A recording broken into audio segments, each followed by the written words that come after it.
గలవాడు, ఇంత మహిమ గలవాడు మన జీవితంలో ఎందుకు సైలెంట్ గా ఉన్నాడు అంటే ఆయన ఏదో కార్యం ఏం చేయబోతున్నాడు, జరిగించబోతున్నాడు. చేతులు పైకి ఓపెన్ అవుతుంది.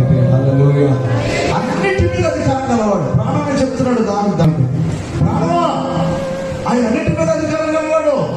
నువ్వు పూజిస్తున్న, ఆరాధిస్తున్న, సేవిస్తున్న దేవుడు, నీ పట్ల ఉపకారం చేసే దేవుడు, ఆయన సర్వశక్తి గల దేవుడు. ఆయన గ్రహించాడండి. ఈరోజు మనం గ్రహిస్తే ఎంత బాగుంటుంది.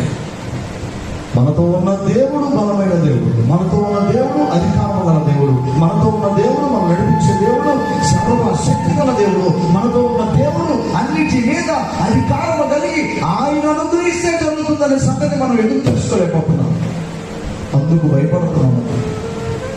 దేవుని శక్తి తెలియక, దేవుని ప్రభావం తెలియక, దేవుని మహిమ తెలియక, వెంటనే దేవుని కార్యాలు తెలియక, దేవుడు చేసే అద్భుతాలు తెలియక మనం చూస్తూ ఉండి కూడా భయపడుతున్నాం.